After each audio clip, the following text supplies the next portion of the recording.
episode of Transparency and Merit. And, wow, that was an abrupt... you are not a DJ. You're not a DJ. No, I'm not. You're I couldn't listening hear. to Joe. I'm Joe, and that's Brian. We are with Transparency and Merit, and today we have a something new that's come up: a ban on vaping. What does That this is mean? correct. We do. You know, we do have a vaping ban. Where I believe is that in your city? In California, I'm understanding that they voted, and I could be completely wrong. So if I am wrong, please correct me. But I was at a certain liquor store getting my water and a couple of refreshments. Give me some water. And I heard that there is going to be a vaping ban. And, you know, there's been a lot of things in the news lately about the vaping being basically costing a lot of people's lives. And, you know, I don't know how true that is. I think, you know, I'm thinking, is this a knee-jerk reaction? Because I've heard some of the vapes were illegal, like that they were buying stuff that was like off the market, and they were doing other things with the vaping. I could be completely wrong on this as well, but Get out of here! Like what? yeah, you know, and because I'm just curious to that on my own, how much of this vaping ban is a knee-jerk? If there is an actual vaping ban. Mm-hmm. I'll check this out. How much of I haven't heard about this. Yeah. How much of this vaping ban is actually happening, and how much of it is not? I think it's happening. California's health department issued a stop vaping advisory to the public 3 days ago. Vape shops in L.A. fear sales declines amid health crisis. That was yesterday. So there is not a ban on vaping. I think it's coming. It's coming. But there are still places selling vapes everywhere. If they were going to ban vapes, you know how much work that would be at this point? It's in every liquor store in the city. It's everywhere.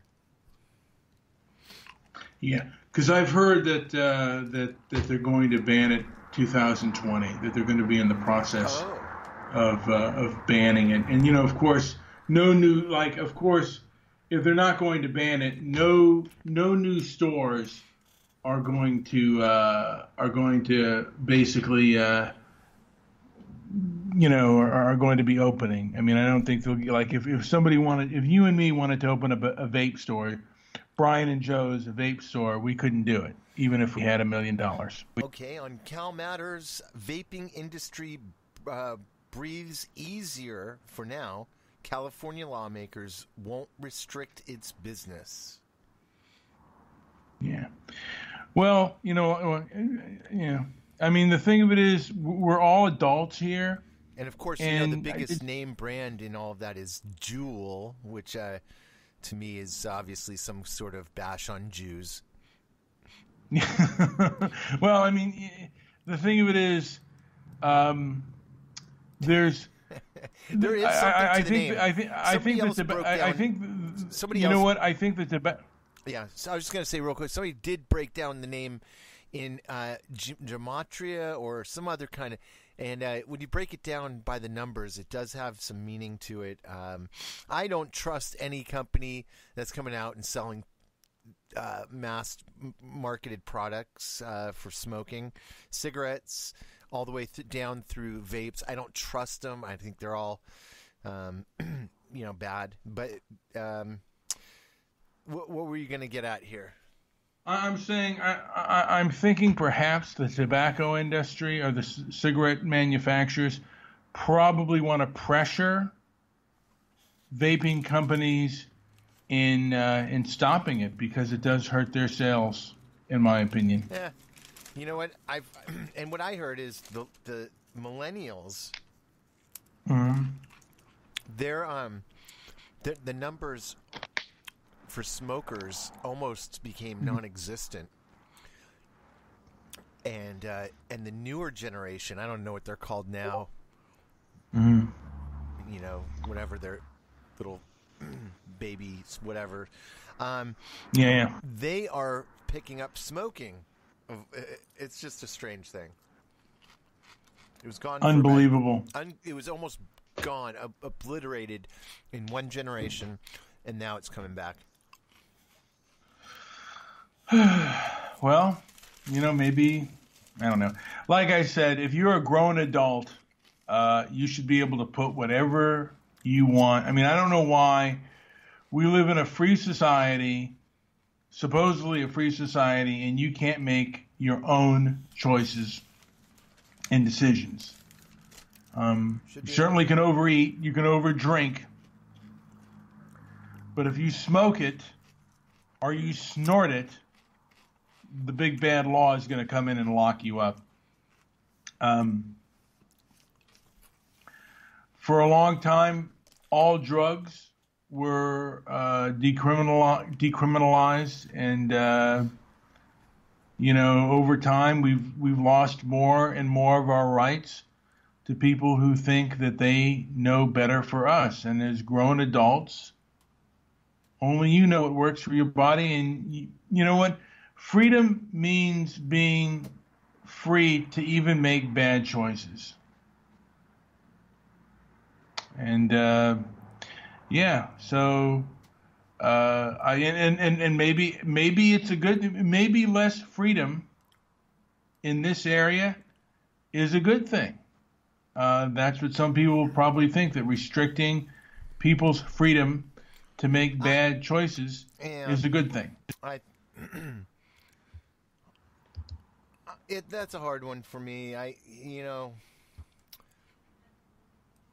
People are going to try to sell unsuspecting customers something that gets them hooked on something. Coca-Cola, through all the way up through all the certain foods. Pharmacists hawking their addictive drugs. Juul is no different from any of the other vape companies. They're going to do what they can do until they're told, not to. I think it's more of a money thing. These companies are going to become super powerful. They're going to be making so much money, and they're just going to.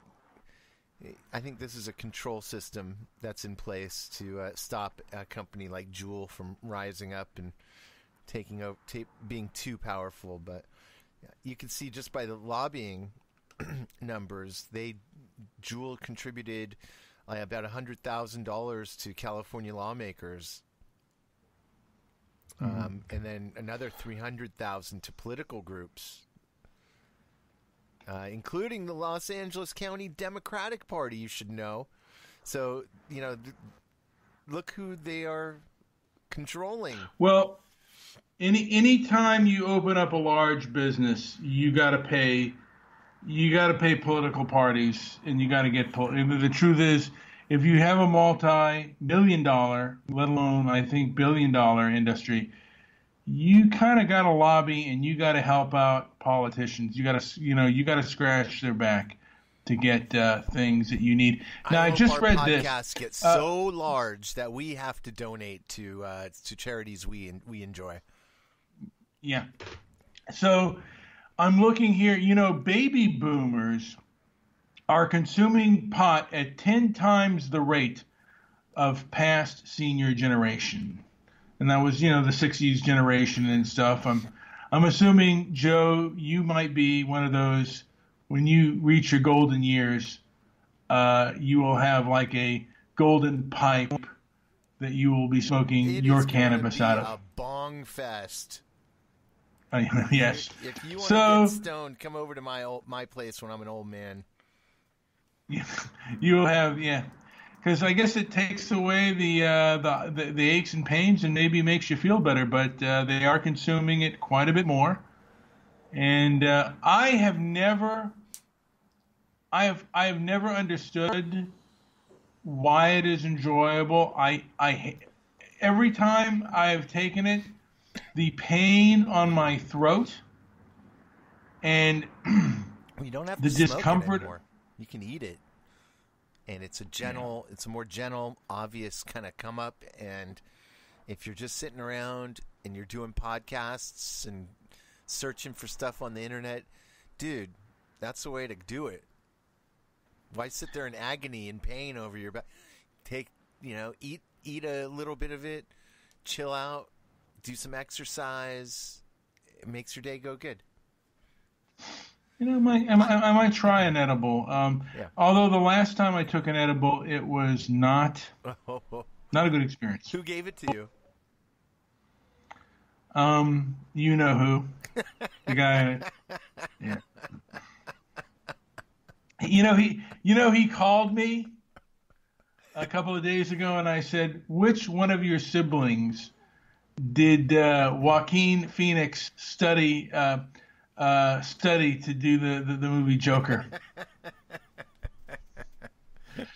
Because he's got two other siblings, Right, that are both. So could you see anything like in the? Because you knew both of them, and the one that was the scorekeeper. Did you see any similarities between him and we should do a show on Joker. I'm ready, man. I have a really good review ready. Yeah. Really, really interesting movie. I'm not going to say whether I liked it or not, but interesting, and I think you should see it. I might take a look at it, but I did hear that might be a show. That might be one of our next podcasts. So make sure you're listening in. Do you have anything else to add on Vaping Ban? Well, like I said, we're going to keep people posted. If anybody has, and I know not too many people have been listening to these podcasts, but if anybody has anything to add on this and on the dangers or on the dangers or the benefits and about the ban, just please feel free to comment, and because this is something that I just heard, and it's we don't know how true. I don't know how true it is, and I don't know if the dangers are a knee-jerk reaction or if they're an actual, if it really is actually as bad as people say. My opinion has been that as a grown adult, you should be able to make your choices, whether they're good or bad. And that's about it I have for that one. Is there anything else you want to add, Joe? No, I think we're good. Make sure you like and subscribe if you're on YouTube or Spreaker. And make sure you go to the website, transparencyandmerit.com. Thank you for listening, and check us out. Hopefully we'll have a Joker review up soon. Good enough. All right.